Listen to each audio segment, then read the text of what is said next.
Hello everyone, welcome back to my channel. So हम discuss कर रहे हैं unit 2 of management.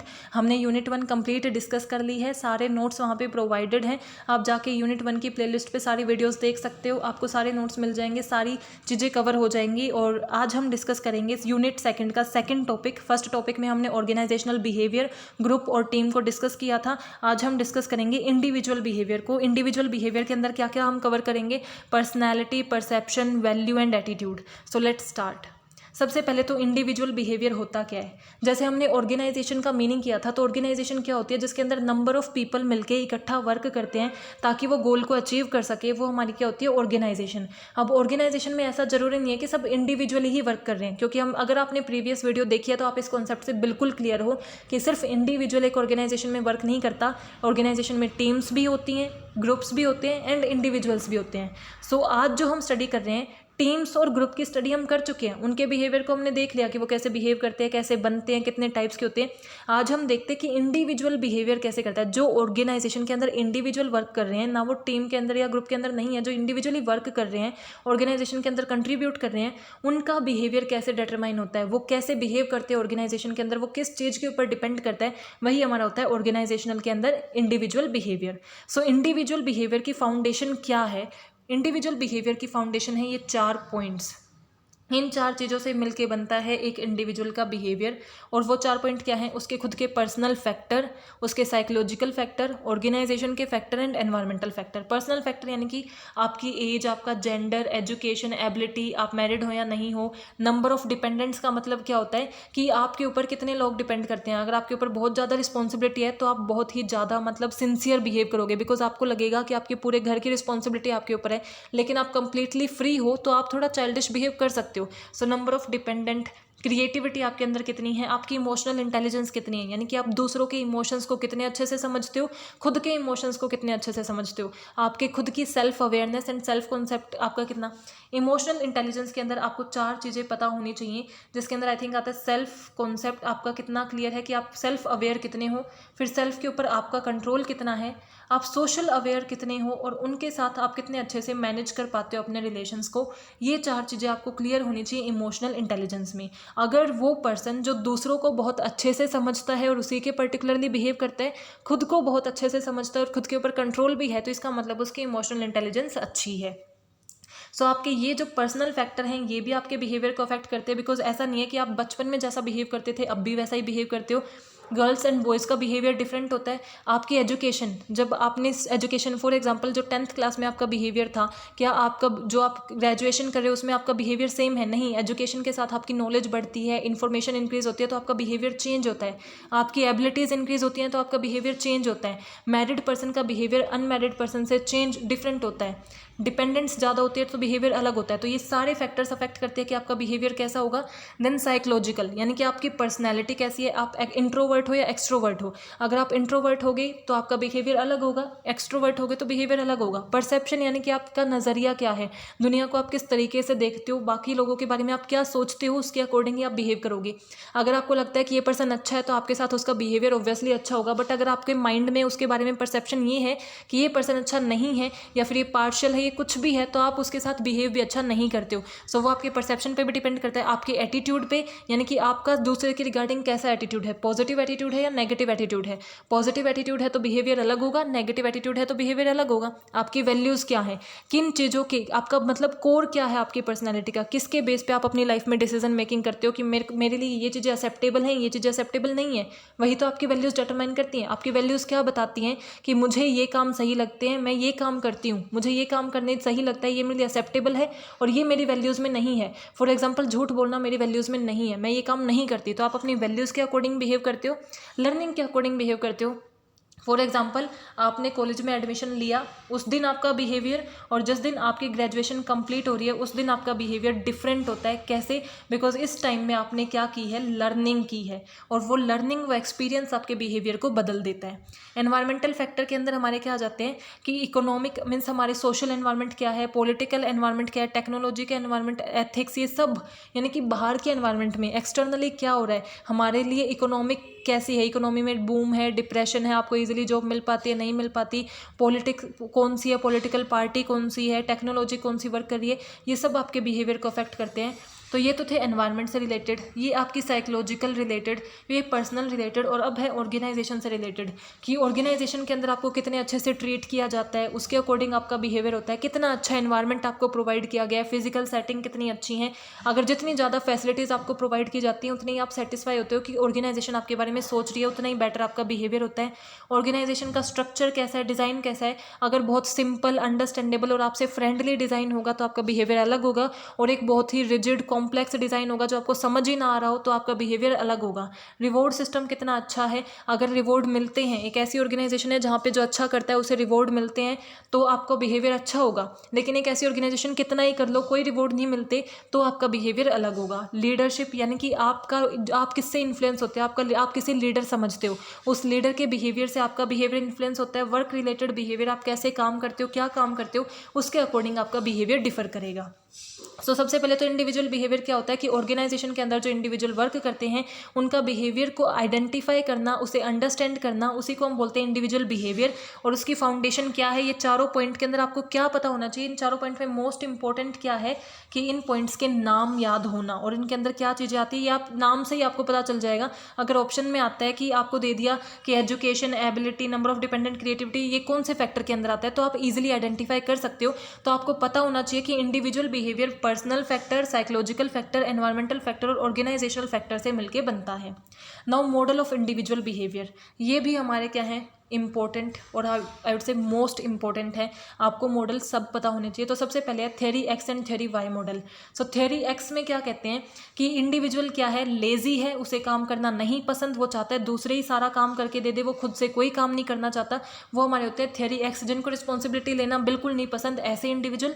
Theory Y क्या कहते हैं, जिनको रिस्क लेना पसंद है, रिस्पॉन्सिबिलिटी लेना पसंद है, वो काम करना, वर्क करना एंजॉय करते हैं और उनका बहुत ज़्यादा पोटेंशियल होता है, वो हमारे होते हैं theory Y model. So individual के बिहेवियर की दो, एक थ्योरी क्या हो गई, theory X and theory Y. Theory X lazy, theory Y जो काम करना पसंद करते हैं। Economic and self actualisation model, ऐसे इंडिविजुअल जिनको सिर्फ और सिर्फ इकोनॉमिक इंसेंटिव ही मोटिवेट करते हैं, सेटिस्फाई करते हैं, पैसा, फाइनेंशियल जो इंसेंटिव होते हैं, मॉनेटरी इंसेंटिव होते हैं, वो उन्हें सेल्फ सेटिस्फाई करते हैं, तो वो हमारे क्या होते हैं economic model of individual behaviour, यानी कि इकोनॉमिक इंडिविजुअल्स मान लो उन्हें। और सेल्फ एक्चुअलाइजिंग मॉडल में क्या आता है, ऐसे पर्सनस जिनको मोटिवेट क्या करती हैं, अपॉर्चुनिटी टू ग्रो, यानी कि उन्हें लगता है कि मेरी एबिलिटीज़ इंक्रीज़ होंगी, स्किल्स इंक्रीज़ होंगी, मेरी ग्रोथ होगी, डेवलपमेंट होगी, ये चीज़ें उन्हें ज़्यादा मोटिवेट करती हैं। यानी कि नॉन फाइनेंशियल चीज़ें अगर उन्हें ज़्यादा मोटिवेट करती हैं तो वो सेल्फ एक्चुअलाइजेशन इंडिविजुअल के अंदर आते हैं, और इकोनॉमिक करती हैं तो वो हमारे जो ऐसे मनी ओरिएंटेड होते हैं। सो फर्स्ट मॉडल था theory X and theory Y, then economic and self actualisation model. Behaviouristic and humanistic model, behaviouristic क्या कहता है, जो सिर्फ ऑब्जर्वेबल बिहेवियर, यानी कि जो चीज़ उनकी पर्सनैलिटी में विजिबल हैं उन्हीं को देख के डिफाइन कर देते हैं कि ये किस तरीके के पर्सन है, वो इंडिविजुअल ऐसे बिहेवियरिस्टिक मॉडल के अंदर आते हैं। और ह्यूमनिस्टिक क्या होते हैं, जो थॉट्स फीलिंग इन्हें ज़्यादा इंपॉर्टेंस देते हैं। Rational and emotional model, rational model यानी कि ऐसे इंडिविजुअल्स को डिफाइन करता है जो बहुत सोच समझ के, अगर उन्हें कोई डिसीजन मेकिंग करनी है तो पहले सारी इन्फॉर्मेशन को कलेक्ट करेंगे, उसे स्टडी करेंगे, उसके सारे जो कॉन्सिक्वेंसेज हो सकते हैं उनकी स्टडी करके देन फाइनल डिसीजन मेकिंग करेंगे, बहुत रेशनली एक्ट करेंगे। और इमोशनल यानी कि जो इतना कुछ नहीं सोचते, अपने इमोशंस पे, फीलिंग्स पे, गट फीलिंग पे जाते हैं और वो डिसीजन मेकिंग कर लेते हैं, वो हमारे इमोशनल मॉडल होता है। तो हमारे इंडिविजुअल्स किस मॉडल से डिफाइन कर सकते हैं, theory X and theory Y individuals हो सकते हैं, economic and self actualisation model, behaviouristic and humanistic, rational and emotional model. Now study करते हैं पर्सनैलिटी। पर्सनैलिटी होती क्या है, जो एक पर्सन को दूसरे पर्सन से डिफरेंट बनाती है। पर्सनैलिटी कैसे आ सकती है, आपके इंटरनल और एक्सटर्नल दोनों एलिमेंट को यूज़ करती है, यानी कि आपकी फिजिकल कैरेक्टरिस्टिक्स, कैसे आप दिखते हो, कैसे आप बिहेव करते हो, दोनों चीज़ें आपकी पर्सनैलिटी को डिफाइन करती हैं। और ये रिलेटिवली स्टेबल होती है, इतना आसान नहीं होता खुद की पर्सनैलिटी को चेंज करना। कुछ पर्सनैलिटी के ट्रेट ऐसे होते हैं जो आपको आपके पेरेंट्स से मिले होते हैं, जैसे आपकी फिजिकल कैरेक्टरिस्टिक्स होती है वो आपको आपके पेरेंट्स से मिली होती है, लेकिन कुछ होते हैं जो आप खुद से सीखते हो, जो मैच्योरिटी का लेवल है या फिर जो इंटेलिजेंस है या फिर बहुत सी और सी चीज़ें जो आप खुद से सीखते हो, एनवायरनमेंट से सीखते हो, तो आप दोनों तरीके की आपकी हो सकती हैं। सो पर्सनैलिटी क्या है, जो एक पर्सन को दूसरे पर्सन से यूनिक बनाती है, वो इंटरनल और एक्सटर्नल दोनों फैक्टर्स को इंक्लूड करती है, जो आपको अपने पेरेंट्स से भी मिल सकती है और आप एनवायरनमेंट के थ्रू बिल्ड भी कर सकते हो, जिसके थ्रू आप अपने आप को अलग से डिफाइन करते हो। अब थ्योरीज ऑफ पर्सनैलिटी, पर्सनैलिटी को डिफाइन करने के लिए कितनी थ्योरी बनी है, तो उसमें सबसे पहले थ्योरी है टाइप थ्योरी।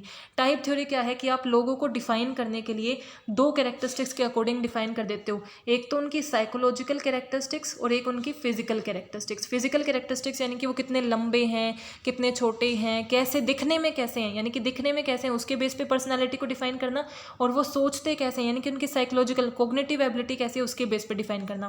तो अगर आप फिजिकल फैक्टर के बेस पे करते हो तो उसके बेस में हम क्या लेके चलते हैं, जिनकी हाइट बहुत लंबी होती है या जिनकी हाइट छोटी होती है वो क्या होते हैं, ज़्यादा सोशल होते हैं और रिलैक्स्ड होते हैं। लेकिन जिनकी हाइट टोल होती है वो सेल्फ कॉन्शियस यानी कि खुद के ऊपर ही ज़्यादा फोकस्ड रहते हैं, अकेले रहना ज़्यादा पसंद करते हैं। और जो बहुत हैवी मस्कुलर होती है, जिनकी बहुत मस्कुलर बॉडी होती है, वो क्या होते हैं, फिजिकल एक्टिविटी परफॉर्म करना ज़्यादा पसंद करते हैं, वो इंडिविजुअली ज़्यादा फिजिकल एक्टिविटीज़ में नॉइजी होते हैं। सो वो आप कैसे कर रहे हो, उनकी फिजिकल एट्रीब्यूट के बेस पे जब पर्सनालिटी को डिवाइड करते हो, उसके टाइप डिफाइन करते हो, तो वो आपकी होती है टाइप थ्योरी। ऐसे ही साइकोलॉजिकल के बेस पे करते हैं, तो जैसे कि इंट्रोवर्ट और एक्सट्रोवर्ट, तो ये भी टाइप थ्योरी में हम क्या करते हैं, आपको थ्योरीज के नाम पता होना चाहिए और उसके बेसिक कि वो किस चीज़ से रिलेट करती है पता होना चाहिए। तो टाइप थ्योरी में हम क्या करते हैं, इंडिविजुअल की पर्सनालिटी कैसे डिफाइन करते हैं, उनकी साइकोलॉजिकल या फिजिकल कैरेक्टरिस्टिक के अकॉर्डिंग। फिजिकल में जैसे कि टोल हैं, शॉर्ट हैं या फिर मस्कुलर बॉडी है, और साइकोलॉजिकल यानी कि इंट्रोवर्ट हैं या एक्सट्रोवर्ट हैं। इंट्रोवर्ट यानी कि जो इतनी आसानी से दूसरों के साथ अपनी फीलिंग्स शेयर नहीं करते, अपने थॉट्स शेयर नहीं करते इतनी आसानी से, बट एक्सट्रोवर्ट जो बहुत सोशल बटरफ्लाई होते हैं यानी कि ईजिली एक दूसरे के साथ शेयर कर लेते हैं। Then trait theory, second theory हमारी है ट्रेट थ्योरी। ट्रेट थ्योरी क्या कहती है कि हम उनकी फिजिकल या साइकोलॉजिकल कैरेक्टरिस्टिक्स के बजाय क्या उनकी पर्सनैलिटी के ट्रेट हैं उसके बेस पे पर्सनैलिटी को डिफाइन करेंगे। अब ट्रेट होते क्या है, एक ऐसा कैरेक्टरिस्टिक्स आपकी पर्सनैलिटी का जो बार बार आपकी पर्सनैलिटी में अलग अलग सिचुएशन में शो होता है, उसे हम बोलते हैं ट्रेट। फॉर एग्जाम्पल, आपने अपनी पूरी लाइफ टाइम में किसी एक इंसान की हेल्प करी, तो आप ये नहीं कह सकते कि आप हेल्पफुल हो, आपका ट्रेट हेल्पफुल नहीं है। लेकिन बार बार अलग अलग सिचुएशन में ये शो होता है कि आप दूसरों की हेल्प करते हो, जब भी उन्हें रिक्वायर्ड होती है तो आप उनकी हेल्प करते हो, उनके लिए काम करते हो कोई ना कोई, तो ये शो होता है कि आपकी पर्सनैलिटी का ट्रेट है कि आप हेल्पफुल हो। तो ट्रेट एक ऐसी कैरेक्टरिस्टिक्स है जो बार बार अलग अलग सिचुएशन में अगर आपकी पर्सनैलिटी में शो हो रही है तो वो आपका ट्रेट है। और जब आप लोगों के ट्रेट से आइडेंटिफाई करते हो कि उनकी पर्सनैलिटी किस तरीके की है, उसको हम बोलते हैं ट्रेट थ्योरी ऑफ पर्सनैलिटी। जो आपको अब ट्रेट के बारे में कैसा पता चलेगा कि ये पर्सन का ट्रेट कैसा है, तो आप दो तरीके से निकाल सकते हो, या तो उस पर्सन से खुद बात करके कि उससे आप डिस्कशन करो जिससे आपको पता चले कि उनकी थ्योरी मतलब उनकी जो पर्सनैलिटी है उसमें कैसे कैसे ट्रेट हैं, या फिर उनसे जो रिलेटेड पर्सन है, फॉर एग्जांपल उनके पेरेंट्स से बात कर लिया, उनके कलीग्स से बात कर ली, उनके फ्रेंड से बात कर ली, उसके थ्रू आप आइडेंटिफाई करो। जब आप उनसे खुद से बात करते हो तो पर्सनैलिटी इन्वेंट्री का आप यूज़ करते हो, यानी कि आप एक क्वेश्चनेयर का यूज़ करते हो जो आप उनसे भरवाते हो, जिसके थ्रू आप उनके ट्रेट को आइडेंटिफाई करते हो। जैसे क्वेश्चनेयर में क्या होंगे, ऐसे क्वेश्चन आप डाल सकते हो, क्या आप दूसरों की हेल्प करते हो, आपने लेटेस्ट हेल्प कब करी है, आपने कितनी बार हेल्प करी है, क्या हेल्प करते हो, किस मामले में हेल्प करते हो, ऐसे पूछ के आप उसके ट्रेट को आइडेंटिफाई कर सकते हो। और अगर आप दूसरों से पूछ रहे हो तो आप रेटिंग स्केल का यूज़ करोगे, यानी कि फॉर एग्जाम्पल आपने लिख दिया कि इज़ दैट पर्सन हेल्पफुल, फिर आपने 1 2 3 4 5 दिया। अगर उन्हें लगता है वो हेल्पफुल हैं तो वो टोटल 5 स्टार दे देंगे, अगर उन्हें लगता है वो हेल्पफुल नहीं है तो वो 1 दे देंगे। ऐसे रेटिंग स्केल आप दूसरों को प्रोवाइड करते हो ताकि आप दूसरों के ट्रेट को जज कर सको। तो सबसे पहले थी हमारी टाइप थ्योरी, यानी कि टाइप के बेसिस पे साइकोलॉजिकल और फिजिकल के बेस पे आप पर्सनालिटी को डिफाइन करते हो। ट्रेट थ्योरी यानी कि बार बार किए जाने वाले बिहेवियर के बेस पे आप डिफाइन करते हो कि वो पर्सन की पर्सनालिटी कैसी है। Now psycho analytic theory, psycho analytic theory किसने दी थी, फ्रूड ने हमें दी थी। और वो क्या कहते हैं कि हमें सिर्फ अभी तक जो हम देख रहे थे ना वो सिर्फ कॉन्शियस माइंड की चीज़ें थी, कि जब एक पर्सन होश में होता है तब वो चीज़ें जो बोलता है, तब वो ट्रेट दिखाता है, तब उसकी कैरेक्टरिस्टिक्स होती हैं, उसके बेस पे हम कर रहे थे। लेकिन फ्रूड ने क्या बोला कि हमारी पर्सनैलिटी के अंदर हमारा सबकॉन्शियस माइंड और अनकॉन्शियस माइंड भी इंपॉर्टेंट रोल प्ले करते हैं।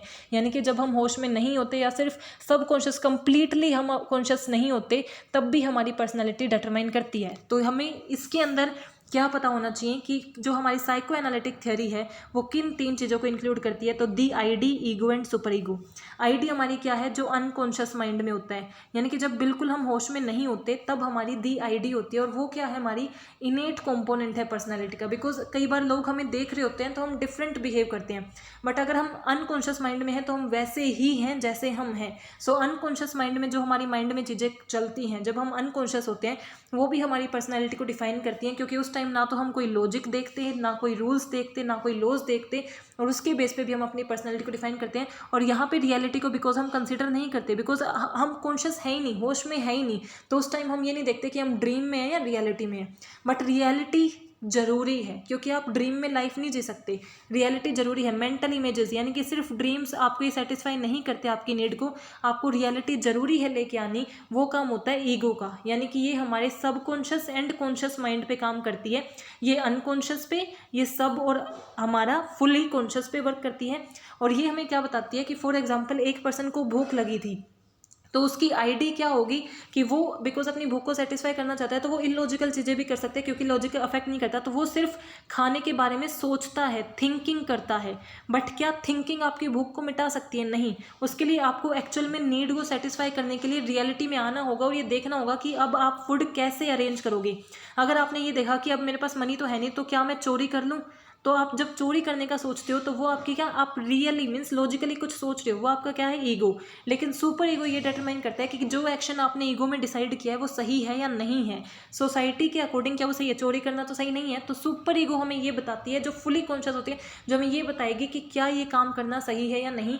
उसी के बेस पे जब हम पर्सनैलिटी को डिफाइन करते हैं, यानी कि एक पर्सनैलिटी में उसकी ID, ego and super ego तीनों चीज़ें मिलकर एक पर्सनैलिटी को बनाती हैं। ये हमारी थ्योरी है psycho analytic theory. Then social learning theory. Social learning theory यानी कि एक पर्सनैलिटी आपकी लर्निंग से भी बनी होती है, यानी कि आपकी पर्सनैलिटी सिर्फ इनहेरेंट नहीं होती कि आपको जो पेरेंट्स से मिल गई वही आपकी पर्सनैलिटी है, आपकी पर्सनैलिटी सोशल लर्निंग के भी हो सकती है। अब वो आपकी इसके अंदर क्या मतलब होता है कि आपकी जो लर्निंग है, आपके जो एक्सपीरियंस हैं, वो क्या करते हैं, आपकी पर्सनैलिटी को चेंज करते हैं या फिर मॉडिफाई करते हैं, आप बदल जाते हो एक्सपीरियंसेस के बाद। अब वो दो तरीके के एक्सपीरियंस हो सकते हैं अकॉर्डिंग टू दिस थ्योरी, कि या तो आपने ही वो चीज़ फेस की है और आपकी पर्सनैलिटी वैसी बन गई है, आपने खुद से फेस किया कि आपने कुछ फेलियर हुआ, किसी ने आपको बिट्रायल किया, उस चीज़ से आपका बिहेवियर चेंज हुआ, पर्सनैलिटी चेंज हुई, या फिर आपने दूसरों को देखा। फॉर एग्जाम्पल जैसे कुछ ऐसी मूवीज़ आती हैं जो आपके लिए अवेयरनेस फैलाने के लिए होती हैं, आपको कुछ टीच करने के लिए होती है, कुछ मॉरल प्रोवाइड करने के लिए होती है। तो वो क्यों होती है? ताकि आपके साथ वो ना हो, आप दूसरों को देख के सीख सको। तो आप दोनों तरीके से सीख सकते हो और अपनी पर्सनैलिटी को बिल्ड कर सकते हो, मॉडिफाई कर सकते हो, या तो खुद की डायरेक्ट एक्सपीरियंस है या फिर दूसरों को ऑब्जर्व करके। Humanistic approach. ह्यूमैनिस्टिक अप्रोच क्या कहती है कि पर्सनैलिटी जो है वो दो थ्योरीज के ऊपर डिपेंड करेगी, रोजर्स की सेल्फ थ्योरी और मैस्लो की सेल्फ एक्चुअलाइजेशन थ्योरी। रोजर्स की सेल्फ थ्योरी क्या कहती है कि एक इंडिविजुअल दुनिया के बारे में क्या सोचता है वो उसकी पर्सनालिटी को डिटरमाइन करता है, उसका बिहेवियर डिपेंड करता है कि what a individual perceive about world, कि उसकी दुनिया के बारे में क्या थिंकिंग है, क्या सोचता है कि लोग अच्छे होते हैं, बुरे होते हैं, उसके बेस पे उसकी क्या होती है, बिहेवियर डिफाइन होता है, पर्सनैलिटी डिफाइन होती है। और इसका मानना ये क्या है, ये हमेशा ह्यूमन को पॉजिटिव उसमें लेके चला है कि लोग अच्छे ही होते हैं। अगर इसे वो ये मानता है कि लोग कई बार बहुत बुरा बिहेव करते हैं, रूड बिहेव करते हैं, बट एक्चुअल में वो उनका इनर जो सेंस है वो नहीं होती, एक्चुअल में वो उनका इनर बिहेवियर नहीं होता, वो उनका इनर नेचर नहीं होता, बिकॉज वो ऐसी सिचुएशन में होते हैं, उनका मूड ऐसा होता है कि वो ऐसा बिहेव कर देते हैं। बट हमारे जो ह्यूमन है वो हमेशा पॉजिटिवली गुड ही होते हैं, वो रोजर सेल्फ थ्योरी का मानना है। और ये दो चीज़ों पे लेके चलता है कि सेल्फ कॉन्सेप्ट पे फोकस करता है और सेल्फ एक्चुअलाइजेशन पे फोकस करता है, कि वो किस चीज़ पे, कि सेल्फ कॉन्सेप्ट यानी कि खुद के बारे में कितनी अंडरस्टैंडिंग है, आप खुद को कितने अच्छे से समझते हो, और सेल्फ एस्टीम या एक्चुअलाइजेशन आप क्या अचीव करना चाहते हो, उसके बेस पे आपकी पर्सनैलिटी वो डिफाइन करता है। मैस्लो सेल्फ एक्चुअलाइजेशन थ्योरी क्या कहती है, ये हमारे जो मैस्लो हैं, अब्राहम मैस्लो, इनको हम फादर ऑफ ह्यूमनिज्म भी बोलते हैं। According to this theory it is concern that an individual and each person alone is responsible for their own existence, कि इसके अंदर हर पर्सन खुद के एग्जिस्टेंस के लिए खुद रिस्पॉन्सिबल है, ऐसा मानना है मैस्लो सेल्फ एक्चुअलाइजेशन थ्योरी का। कि आप जो भी फेस कर रहे हो, आपकी पर्सनैलिटी जैसी भी है, आप जैसे भी हो, उसके लिए आप खुद ही रिस्पॉन्सिबल हो, अपनी एग्जिस्टेंस के लिए आप खुद ही रिस्पॉन्सिबल हो। और वो ये मानता है कि बिकॉज एक इंडिविजुअल हमेशा एक प्रोसेस में रहता है कि वो कुछ नया बने, हमेशा जैसे भी आप हो ना, आपका अब भी कोई आइडियल होता है, कोई लीडर होता है कि आप और ऐसे बनना चाहते हो और कुछ ऐसा अचीव करना चाहते हो, अपने पोटेंशियल को अचीव करना चाहते हो और ज़्यादा फ्रूटफुल लाइफ जीना चाहते हो। और जहाँ पर भी आप करंटली हो, फॉर एग्जाम्पल आप यहाँ पहुँचना चाहते हो या आपका पोटेंशियल आप अचीव करना चाहते हो और यहाँ हो, तो यहाँ होने के लिए भी आप खुद रिस्पॉन्सिबल हो, यहाँ होने पर भी आप खुद रिस्पॉन्सिबल होगी। वो हमारी होती है मैस्लो सेल्फ एक्चुअलाइजेशन थ्योरी। और यही हमारी पर्सनैलिटी ट्रेट को डिफाइन करती है कि हमारी पर्सनैलिटी के लिए हम खुद ही रिस्पॉन्सिबल हैं। तो हमारी थ्योरी के नाम आपको पता होने चाहिए कि सबसे पहले हमारी इंपॉर्टेंट थ्योरी है type theory, trait theory and psycho analytic theory. उसके बाद दो थ्योरी और है, social learning theory and the humanistic approach, जिसके अंदर दो आती है, रोजर्स की और मैस्लो की। डेटर्मिनेंट्स ऑफ पर्सनालिटी, कि पर्सनालिटी किन किन चीज़ों से बनी होती है। तो हेरिडिटी यानी कि आपको अपने पेरेंट्स से, जीन्स से भी मिल जाती है, जिसके अंदर आपके फिजिकल एट्रीब्यूट आ जाते हैं। फॉर एग्जांपल आपकी हाइट, आपका वेट, आपका स्किन टोन, ये सब, आपकी आइज़ की शेप, आपका आइज़ का कलर, ये सब आपको अपने पेरेंट्स से भी मिल जाता है। इंटेलिजेंस, ऐसा भी होता है कि आपके जो पेरेंट्स के ब्रेन सेल्स होते हैं, अगर वो इंटेलिजेंट थे तो आपकी इंटेलिजेंस भी आपको अपने पेरेंट्स से मिलती है। मेंटल इंटेलिजेंस, कॉग्निटिव एबिलिटी की कितनी अच्छी आप डिसीजन मेकिंग करते हो, वो आपको आपके पेरेंट्स से मिल जाती है। टेम्परामेंट, यानी कि आप शॉर्ट टेम्पर्ड हो या नहीं। अगर आपके पेरेंट्स शॉर्ट टेम्पर्ड हुए तो ऐसा हो सकता है कि उनके चिल्ड्रंस भी शॉर्ट टेम्पर्ड हों, तो आपको टेम्परामेंट भी आपके पेरेंट्स से मिल सकता है। तो हेरिडिटी के ये 3 कंपोनेंट्स आपको अपनी पर्सनैलिटी के ये 3 कंपोनेंट आपको अपनी हेरिडिटी से भी मिल सकते हैं। हेरिडिटी के अलावा, यानी कि ये तो आप लेके आ गए वर्ल्ड में, उसके अलावा पर्सनालिटी किन किन चीज़ों से बनती है? एनवायरनमेंट से। कैसे एनवायरनमेंट में आप रहे हो, कैसे कल्चर में आप रहे हो, कैसे सब कल्चर में आप रहे हो। इंडियन कल्चर से और जो वेस्टर्न कल्चर है, अमेरिकन कल्चर है, वहाँ दोनों के लोगों की पर्सनैलिटी अलग क्यों होती है? क्योंकि उनकी एनवायरनमेंट अलग रहा है। तो एनवायरनमेंट, दोनों का एनवायरनमेंट अलग है, दोनों जिस सराउंडिंग में रहे हैं वो अलग हैं, तो वो भी आपकी पर्सनैलिटी को बिल्ड करते हैं। देन आपकी जो फैमिली है उसका बहुत बड़ा कंट्रीब्यूशन होता है। आपकी फैमिली में कितने मेंबर्स हैं, वो आपके साथ कैसे बिहेव करते हैं, एंड आपकी फैमिली में आपका रोल मॉडल कौन है, बिकॉज आप उसके जैसा बनना चाहते हो। आपकी मदर हैं, आपके फादर हैं, वो आपकी पर्सनैलिटी में बहुत इंपॉर्टेंट रोल प्ले करते हैं, बिकॉज आप जिस जैसा बनना चाहते हो ना, आप उन जैसे ही बिहेव करना स्टार्ट कर देते हो, वैसे ही कैरेक्टरिस्टिक्स अपनी पर्सनैलिटी में लेके आना चाहते हो। देन आपकी फैमिली कंट्रीब्यूट करती है। इसका मतलब फर्स्ट तो आप बर्थ के साथ आ गए, वो तो आपकी हो गई हेरिडिटी के अंदर। देन हेरिडिटी के बाद आपकी कैसी एनवायरनमेंट रही है, कल्चर, सब कल्चर कैसा रहा है। देन आपकी फैमिली, देन सोशलाइजेशन प्रोसेस, यानी कि आपके फ्रेंड्स, आपके कलीग्स, इन सब का बहुत इंपॉर्टेंट रोल प्ले होता है। बिकॉज एक पॉइंट ऑफ टाइम के बाद, लाइफ में एक पर्टिकुलर टाइम के बाद आप ज़्यादा टाइम फैमिली से ज़्यादा टाइम इनके साथ स्पेंड करने लग जाते हो। सो कैसे फ्रेंड आपके हैं, इसीलिए बोलते हैं अच्छी कंपनी एक अच्छे फ्यूचर के लिए की तरफ लीड करती है।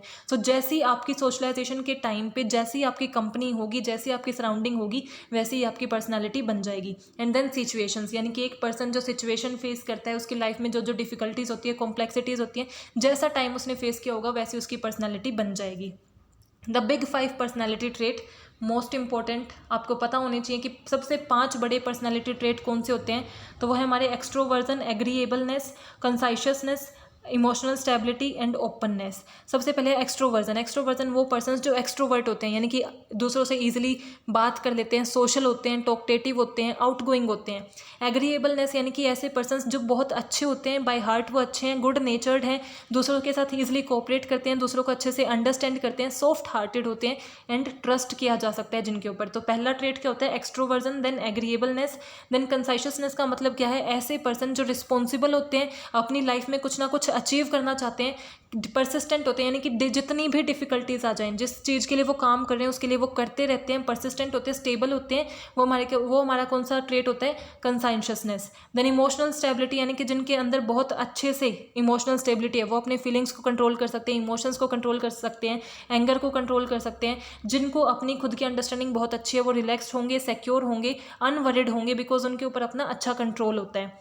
देन ओपननेस टू एक्सपीरियंस, सबसे पहले थे एक्सट्रोवर्जन जो बहुत अच्छे से दूसरों से डील करते सकते हैं, एग्रीएबलनेस, सॉफ्ट हार्टेड, अच्छे नेचर के पर्सन, कंसाइशियसनेस जो लगे रहते हैं, कुछ ना कुछ अचीव करना चाहते हैं, इमोशनल स्टेबिलिटी बहुत अच्छे से समझते हैं खुद को, ओपननेस यानी कि हमेशा न्यू थिंग्स को लर्न करने के लिए रेडी रहते हैं, वो हमारे कहते हैं ओपननेस, यानी कि चेंज को तभी ले लेते हैं, इंटेलेक्चुअल होते हैं, इमेजिनेटिव होते हैं, क्रिएटिव होते हैं, क्यूरियस होते हैं। ये हमारे 5 सबसे बड़े ट्रेट हैं। देन सेकंड हमारा क्या है? इंडिविजुअल बिहेवियर किस किस चीज़ से बना होता है? हमने देखो मीनिंग में ही क्या था, फाउंडेशन में साइकोलॉजिकल के अंदर चीज़ें थी, लर्निंग था, परसेप्शन था, पर्सनैलिटी था। तो पर्सनैलिटी हमने डिस्कस कर लिया। अब है परसेप्शन क्या होता है? यानी कि हमारी थिंकिंग क्या है, हम किस चीज़ के बारे में क्या सोचते हैं, हमारी उस चीज़ के बारे में क्या थिंकिंग है, वही हमारा परसेप्शन होता है। Perception is understood as a act of seeing what is there to be seen. जो आप देख रहे हो उसे आप किस तरीके से देख रहे हो, वो आपका परसेप्शन है। यानी कि जो भी आपकी सेंसेस हैं, आईज़ है, नोज़ है, जो आपने स्मेल किया है, टेस्ट किया है, फील किया है, देखा है, उससे आप किस तरीके से समझ रहे हो, वो आपका क्या होता है? परसेप्शन होता है। अब कौन कौन सी चीज़ें आपके परसेप्शन को इन्फ्लुएंस करती है, यानी कि किसी चीज़ को आप अच्छा समझते हो, बुरा समझते हो, उसे कौन कौन से फैक्टर इन्फ्लुएंस करते हैं? आपकी खुद की कैरेक्टरिस्टिक्स, आपकी नीड क्या है, जिस चीज़ की आपको ज़रूरत होती है ना, वो चीज़ आपको अपने आप अच्छी लगने लग जाती है, और जो चीज़ आपके पास पहले से है वो आपको ऐसा लगता है कि ये तो सबके पास ही होती है। सो जो नीड है, आपका क्या एक्सपीरियंस है, आपके एटीट्यूड, वैल्यू, आपकी पर्सनैलिटी, मेंटली इन सब चीज़ों से आपका परसेप्शन अफेक्ट होता है कि आप किस चीज़ के बारे में क्या सोचते हो। सिचुएशन यानी कि आप किस जगह पर हो, वहाँ पे फिजिकल सेटिंग कैसी है। सोशल, आप फॉर एग्जांपल कि आप एक ऐसे प्लेस पे हो जहाँ पे आपका कोई फ्रेंड नहीं है, आप बिल्कुल ऐसे जहाँ पे सब आपसे अननोन है, तो वहाँ की चीज़ों को देखने का तरीका, समझने का तरीका आपका अलग होगा। लेकिन अगर आपकी सोशल गैदरिंग अच्छी है जहाँ पे आपके सब फ्रेंडली पीपल हैं, तो आपकी थिंकिंग अलग होगी। सो वहाँ की सेटिंग कैसी है, सिचुएशन कैसी है, उसके बेस पे भी परसेप्शन डिपेंड करता है। एंड खुद जो जिस चीज़ को आप परसीव कर रहे हो, यानी कि जो चीज़ परसीव, फॉर एग्जांपल आप किसी मूवी को परसीव कर रहे हो कि वो मूवी कैसी है, तो उस मूवी का साइज़ कितना है, उसकी लेंथ कितनी है, उसके अंदर कौन से एक्टर काम कर रहे हैं, अपीयरेंस, ये सारी चीज़ें अफेक्ट करती हैं आपके परसेप्शन को। तो 3 मेन चीज़ें जो आपके परसेप्शन को अफेक्ट करती है वो क्या, एक तो वो खुद यानी कि जिस चीज़ को आप परसीव करोगे, आपकी खुद की पर्सनैलिटी, आपका यानी कि परसीवर खुद जिस चीज़ को परसीव करते हैं वो, और सिचुएशंस, ये तीनों अफेक्ट करती हैं हमारे परसेप्शन को। प्रोसेस ऑफ परसेप्शन, अब हम परसेप्शन बनाते कैसे, किसी भी चीज़ के बारे में कोई नज़रिया हमारा कैसे आता है, उसकी क्या प्रोसेस है, सबसे इम्पोर्टेंट चीज़ पूरे चैप्टर में। सबसे पहले आप क्या करते हो, रिसीव करते हो स्टिमुली को, जो आपकी इंटरनल भी हो सकती है और एक्सटर्नल भी हो सकती है। यानी कि किसी ना किसी चीज़ को तो आप परसीव करोगे, कोई मूवी देखने जा रहे हो, कोई चेयर है, कोई बेड है, किसी भी चीज़ को, किसी भी जिस भी चीज़ को परसीव करनी है, आपको किसी बुक को परसीव करना है, तो उसके बारे में क्या आपकी सोच होगी उस चीज़ को देखने के लिए। सबसे पहले कोई ऐसी चीज़ हो तो जिसके बारे में आपको सोचना है, तो सबसे पहले तो आप कोई ना कोई स्टिमुली रिसीव करते हो, चाहे वो इंटरनली रिसीव करते हो या एक्सटर्नली रिसीव करते हो। देन जितनी भी, अब आप एक जगह पे बैठे हो, आपके सामने तो बहुत चीज़ें हो रही होती है, फ़ैन चल रहा होता है, टीवी चल रहा होता है, आपके साइड में मोबाइल भी चल रहा होगा, आपने बुक भी खोल रखी होगी, आपके मम्मी पापा आपस में बात भी कर रहे होंगे। आप सेलेक्ट करते हो कि आपको किस चीज़ के बारे में परसेप्शन करना है, यानी कि किस चीज़ को आप इंपॉर्टेंस दोगे, किस चीज़ के बारे में आप सोचोगे। अब आप हर चीज़ के बारे में इकट्ठा नहीं सोच रहे होते, आप किसी ना किसी एक चीज़ पे पर्टिकुलरली उस टाइम पे ध्यान दे रहे होते हो, तो उसमें से आपको सेलेक्ट करनी होती है स्टिमुली जो रिसीव हुई है, उसमें से सेलेक्ट करना कि हमें किस चीज़ के बारे में परसीव करना है। अब सिलेक्शन को एक्सटर्नल और इंटरनल फैक्टर अफेक्ट करते हैं। एक्सटर्नल फैक्टर में हमारे क्या आता है, नेचर एंड लोकेशन, यानी कि फॉर एग्जांपल आप न्यूज़पेपर पढ़ रहे हो, तो न्यूज़पेपर में आप कौन सी न्यूज़ पे ध्यान दोगे वो डिपेंड करता है उसकी नेचर पे एंड लोकेशन पे। अगर वर्ड्स ही वर्ड्स लिखे हुए हैं, पैराग्राफ ही पैराग्राफ लिखे हुए हैं, और एक साइड वाली न्यूज़ में पिक्चर्स भी बनी हुई हैं, तो पिक्चर्स ज़्यादा अट्रैक्टिव होती हैं, तो उसके नेचर पर भी डिपेंड करता है। देन लोकेशन, एक तो वो बिल्कुल बीच में न्यूज़ छाप रखी है और एक बिल्कुल कोने में डाल रखी है, तो कोने वाले के चांसेस कम है, उसकी लोकेशन पर भी डिपेंड करता है कि आप उसको सेलेक्ट करोगे या नहीं। उसके कलर पे, अगर एक अट्रैक्टिव कलर है, बहुत ज़्यादा अच्छा कलर है, आपका फेवरेट कलर है, तो आप उसकी तरफ अट्रैक्ट होगी। साइज़, अगर साइज़ बड़ा होगा या फिर बहुत अलग सा साइज़ होगा, डिफरेंट साइज़ होगा, तो आप उस पर अट्रैक्ट होते हो। कॉन्ट्रास्ट, यानी कि इस तरीके का यूज़ करना कि वो कॉन्ट्रास्ट बहुत अच्छा आ रहा है, बहुत यूनिक आ रहा है, तो वो चीज़ आपके अटेंशन को गेन करती है और आप उसे सेलेक्ट करते हो। रिपीटेशन, एक चीज़ अगर बार बार रिपीट हो रही होगी, एक ही न्यूज़ अगर आपकी रिपीट हो रही है, तो आपकी ध्यान उस पर जरूर जाएगा, आप उसे सेलेक्ट करोगे। मूवमेंट, कोई ऐसी चीज़ है जो मूव हो रही है, फॉर एग्जाम्पल आपके सामने कोई पीपीटी चल रही है, उस पीपीटी के अंदर बाकी सब तो वर्ड लिखे हुए हैं, बट नीचे एक आपने गिफी लगा रखा है जो मूव कर रहा है, तो वो क्या है, मूवमेंट आपको अट्रैक्ट करती है, उसे आप सेलेक्ट करते हो। Novelty and familiarity, most important. Novelty and familiarity का मतलब क्या है, नए प्लेस पे सेम चीज़ देख लेना, सेम प्लेस पे न्यू चीज़ देख लेना, उसको हम बोलते हैं नोवेलिटी। फॉर एग्जांपल आप अपने घर पे हो और घर पे आपने कुछ नया देखा, तो वो आपको अट्रैक्ट करेगा। आप कहीं बाहर गए हो, वहाँ अपने घर जैसा कुछ देख लिया, वो आपको अट्रैक्ट करेगा। तो नोवेलिटी एंड फैमिलियरिटी, यानी कि नई जगह पे सेम चीज़ देखना, सेम जगह पे न्यू चीज़ देखना भी क्या करता है, आपकी सिलेक्शन को इन्फ्लुएंस करता है। इंटरनल फैक्टर क्या होते हैं कि आपकी लर्निंग क्या है, आपका एक्सपीरियंस क्या है, उसके बेस पे आप डिसाइड करते हो कि आपको किस चीज़ को अटेंशन देनी है। फॉर एग्जाम्पल आपका एक्सपीरियंस ये है कि टीवी तो ऐसे ही चलता रहता है, इस शो में कुछ नहीं आता, तो आप क्या करोगे, आप अपनी स्टडी पे फोकस कर सकते हो। आपकी साइकोलॉजिकल नीड क्या है, उस टाइम पे आपको किस चीज़ की ज़रूरत है, उस चीज़ पे आप ज़्यादा फोकस करोगे। फॉर एग्जांपल उस टाइम पे अगर आपको भूख लगी हुई है, तो आप ज़्यादा फोकस वहाँ करोगे जहाँ पे कुछ खाने को रखा हुआ होगा। एज डिफरेंसेस एंड इंटरेस्ट, यानी कि आपका किस चीज़ में इंटरेस्ट है। अगर आपका इंटरेस्ट फ़ोन में ज़्यादा होगा, अगर आपका इंटरेस्ट है कि आप यूट्यूब पे कुछ देख लो, आप या फिर आप नेट की प्रिपरेशन कर लो, तो आप उस चीज़ को ज़्यादा देखोगे और बाकी चीज़ों को इग्नोर कर दोगे। आपके एज के ऊपर डिपेंड करता है कि हर एज पे होता है, यूथ की अलग नीड होती है, जो ओल्ड एज में होते हैं उनकी अलग नीड होती है, वो न्यूज़ देखना प्रेफर करते हैं, हम न्यूज़ देखना प्रेफर नहीं करते, तो सबकी अपनी एज के अकॉर्डिंग आप सेलेक्ट करते हो। एंड पैरानॉइड परसेप्शन, यानी कि पैरानॉइड का मतलब ये है तो यही है, आप और कुछ चीज़ मानने को रेडी नहीं होते, तो वो पर्सन्स का खुद का पैरानॉइड परसेप्शन भी अफेक्ट करता है। अब अगर उसने मान रखा है कि टीवी में कुछ अच्छा नहीं आता, तो कुछ अच्छा आ भी रहा होगा तो भी आप नहीं देखोगे, तो आप उस चीज़ को अल्टीमेटली रिमूव कर दोगे, उसे सेलेक्ट नहीं करोगे।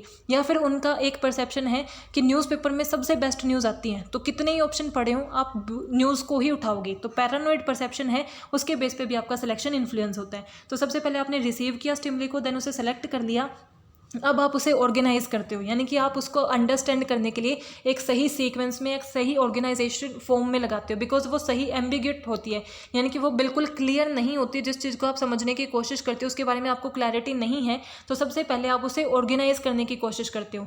ऑर्गेनाइजिंग के अंदर हम क्या करते हैं, ऑर्गेनाइज के लिए पहले परपेचुअल ग्रुपिंग करते हैं और उसकी कंसिस्टेंसी करते हैं। ग्रुपिंग का मतलब क्या होता है कि इसके अंदर हम 4 प्रिंसिपल्स को यूज़ करके उसे ऑर्गेनाइज करते हैं। For example principal of similarity, कि फॉर एग्जाम्पल ऐसे हमारे सामने साइन बने हुए हैं, तो हम ऐसे देखने की बजाय इसे इस तरीके से देखेंगे, वर्टिकली की बजाय हॉरिजॉन्टली देखेंगे, बिकॉज ये सिमिलर चलते जा रहे हैं। तो हम क्या करते हैं, सिमिलैरिटी पे ज़्यादा फोकस करते हैं। तो जब भी हम ऑर्गेनाइजिंग कर रहे होते हैं ना, उन चीज़ों को जोड़ रहे होते हैं, एक सही सिस्टमेटिक मैनर में लगा रहे होते हैं थॉट्स को, किसी भी चीज़ को, तो जो सिमिलर होते हैं उन्हें सेम पॉइंट पर लगा देते हैं। तो वो होता है हमारा principle of similarity. Then principle of proximity, यानी कि जो चीज़ प्रॉक्सिमिटी यानी कि एक दूसरे के पास होती है ना, उन्हें आप बिल्कुल एक जैसा ही समझ लेते हो, वो हमारा होता है प्रिंसिपल ऑफ प्रॉक्सिमिटी, यानी कि जो चीज़ें पास पास हैं उन्हें एक जैसा समझ लेते हो। Principle of closure, for example ये है, तो हम क्या परसीव कर लेते हैं, इन्हें क्लोज ही परसीव कर लेते हैं। इवन यहाँ पे ओपन है बट हम इसे एज अ स्क्वायर भी मान लेंगे, इसे एज अ सर्कल ही मान लेंगे, तो वो हमारा क्या होता है, principle of closure. Principle of continuity क्या है कि अगर कोई आप चीज़ बना रहे हो जो ऐसे ऐसे ऐसे ऐसे बनती आ रही है, तो ये सिर्फ यहाँ तक बनी, बट उसके बाद आप ये जो आगे की लाइन है, ये कॉन्टिन्यूटी आप खुद बना लेते हो, वो आपके खुद की प्रिंसिपल है जब भी आप ऑर्गेनाइजिंग कर रहे होते हो। तो जब आपने रिसीव करी, रिसीव करने के बाद सेलेक्ट कर ली, सेलेक्ट करने के बाद जब आप ऑर्गेनाइज करते हो तो आप इन प्रिंसिपल्स को फॉलो करते हो कि सिमिलैरिटी जो सेम होते हैं वहाँ उन्हें एक जैसा समझ लेते हो, प्रॉक्सिमिटी जो पास पास होते हैं उन्हें इकट्ठा समझ लेते हो। फॉर एग्जांपल प्रॉक्सिमिटी में जैसे कि ये हमने बना रखे हैं, ये हमने कुछ सिर्फ शेप बना रखी थी, बट बिकॉज ये पास है तो आपने इसे एक अलग ग्रुप समझ लिया, इसे एक अलग ग्रुप समझ लिया, वो हमारा होता है प्रॉक्सिमिटी। यानी कि ऑर्गेनाइज करते टाइम हम इन प्रिंसिपल्स को यूज़ करते हैं, सिमिलैरिटी को, प्रॉक्सिमिटी को, क्लोजर को और कॉन्टिन्यूटी को। फिर हमने क्या करते हैं, कॉन्स्टेंसी, यानी कि साइज, शेप एंड कलर की कॉन्स्टेंसी बनाए रखे हैं, वो सेम रहता है। यानी कि फॉर एग्जाम्पल अगर आपने पार्किंग में कार खड़ी करी, वापस आप देखने आते हो, अगर उसका कलर चेंज हो जाए तो आप कैसे ऑर्गेनाइज करोगे, तो आपकी साइज़ की कॉन्स्टेंसी बनी रहती है, यानी कि जैसे उसकी शेप थी वो वैसी ही रहती है, उसकी शेप को, साइज़ को और उसके कलर को कॉन्स्टेंटली आप ऑर्गेनाइज करने की कोशिश करते हो कि वो किस तरीके की होगी। सो सबसे पहले हमने क्या किया, रिसीव किया स्टिमुली को। फॉर एग्जांपल हमने न्यूज़पेपर लिया और उसमें से इतनी ज़्यादा न्यूज़ थी, तो किस पे फोकस करना है, इतनी ज़्यादा रिसीव हो गई। अब उसमें से हमने किसी एक को सिलेक्ट कर लिया कि हम तो क्रिकेट के रिगार्डिंग न्यूज़ देख रहे हैं, तो वो मैंने सेलेक्ट किया। अब सेलेक्ट करने के बाद मैं ऑर्गेनाइज करती हूँ उस न्यूज़ को पढ़ के, उसके बारे में क्या परसेप्शन देना है, तो चीज़ों को ऑर्गेनाइज करने की कोशिश करती हूँ, जिसके अंदर मैं परपेचुअल ग्रुपिंग करती हूँ और परपेचुअल कॉन्स्टेंसी पे फोकस करती हूँ। अगर हमारी कॉन्स्टेंसी नहीं होती, यानी कि अब हमने बोला ना कि परपेचुअल कॉन्स्टेंसी तो रहती है, अब कई बार आप स्टेडियम में गए हुए होते हो तो आपको जो साइज़ प्लेयर का नज़र आता है, क्या वो एक्चुअल में उतने ही साइज़ के होते हैं? आपको तो दूर से तो प्लेयर बहुत छोटे छोटे दिखाई देते हैं, बट एक्चुअल में तो उतने नहीं होते ना। तो साइज़ की कॉन्स्टेंसी आपको बना के रखनी होती है, बट जब आप साइज़ की कॉन्स्टेंसी नहीं बना के रख पाते तो वो आपका क्या होता है, इल्यूज़न है, यानी कि वो आपका भ्रम है। यानी कि ये जो दो लाइनें हैं दोनों के साइज़ सेम है, बट बिकॉज इनके जो एसोसिएट हैं उनकी शेप अलग है, तो नीचे वाली लाइन आपको बड़ी नज़र आ रही है। तो ये आपका क्या है, इल्यूज़न है, जो आपकी क्या करता है, परसेप्शन को अफेक्ट कर देता है, नज़रिए को अफेक्ट कर देता है। बिकॉज अगर आपने इसे सेलेक्ट किया होता, इसकी आप ऑर्गेनाइज करते, इसको आपने ऑर्गेनाइज किया, तो आप क्या परसीव करते कि ये बड़ी है और ये छोटी है, बट ये तो गलत परसेप्शन हो जाता। तो जिसकी वजह से परसेप्शन फेल हो जाता है, वो क्यों होता है, बिकॉज हम इल्यूज़न कर लेते हैं, स्टीरियोटाइप कर लेते हैं। सो कॉन्स्टेंसी रिक्वायर्ड है कलर की, साइज़ की एंड शेप की। देन अब हमने क्या किया, उसे ऑर्गेनाइज भी कर लिया, अब उसे प्रोसेस करते हैं, समझने की कोशिश करते हैं, एंड देन फाइनली जैसा भी हमें समझ आता है उसके बेस पे हमने रिव्यू दे दिया कि कल तो इंडिया इस वजह से मैच हार गया या इस वजह से, इनकी वजह से मैच जीत गया। सो वो हमारी क्या होती है, कंप्लीट प्रोसेस होती है। अब कुछ ऐसे फैक्टर्स जिसकी वजह से परसेप्शन हमारा गलत हो जाता है या फेल हो जाता है, जो फैक्टर अफेक्ट करते हैं हमारे परसेप्शन को, जैसे कि स्टीरियोटाइप। स्टीरियोटाइप का मतलब क्या है, पहले से हमने सोच रखा है कि ऐसा ही होता है, ये चीज़ें ऐसे ही हैं, या फॉर एग्जाम्पल आपने पहले ही सोच रखा है कि इंडिया तो जीतना ही है, जीतता ही होगा, तो आपने न्यूज़ को देखा ही नहीं, तो उसकी वजह से आपकी परसेप्शन फेल हो गया, यानी कि आपने जो समझा वो गलत है। प्रोजेक्शन, आपके स्टीरियोटाइप तो क्या होता है, बिल्कुल आपके माइंड में वो हो ही चुका है कि ये ऐसे ही होता है, ये लोग ऐसे ही हैं, ये ऐसे ही काम होता है, ये ऑर्गेनाइजेशंस ऐसे ही वर्क करती हैं। प्रोजेक्शन यानी कि आपने कुछ प्रिडिक्शन कर रखी होती है, ऐसा मान रखा होता है, और उसके बेस पे आप मतलब आपने ऐसा माना कि बिकॉज बारिश आई थी इस वजह से इंडिया कंप्लीट ओवर नहीं खेल पाया और वो हार गया, बट आपने चीज़ पढ़ी ही नहीं कि बारिश आई थी, बट एक्चुअल में ओवर्स उतने ही हुए थे। सो आपके प्रोजेक्शन जो आपने मान रखा था, प्रिडिक्ट कर रखा था, उसी के बेस पे अगर आप परसीव कर देते हो तो वो फेल हो हो जाता है, यानी कि सही परसेप्शन नहीं हो पाता। सेलेक्टिव एक्सपोजर, सिर्फ आप 2-4 चीज़ों पे ही फोकस करते हो। फॉर एग्जांपल आपका विराट कोहली फेवरेट है, आपका हार्दिक पांड्या फेवरेट है, आपने उन 2 चीज़ों को, उनके 2 प्लेयर के रन को देखा, अगर उन्होंने अच्छा परफॉर्म कर रखा है तो जीत गया, नहीं कर रखा तो हार गया।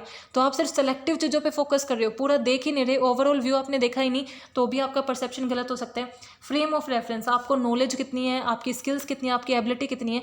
अगर आपको नॉलेज ही नहीं है किसी चीज़ के बारे में तो आप उसे कैसे परसीव करोगे। आप किसी ऐसी बुक को जज करने गए जिसके बारे में आपको कोई पता ही नहीं, वो आपने कभी पढ़ी ही नहीं, तो आपकी वो जजमेंट सही नहीं हो सकती, परसेप्शन सही नहीं हो सकता।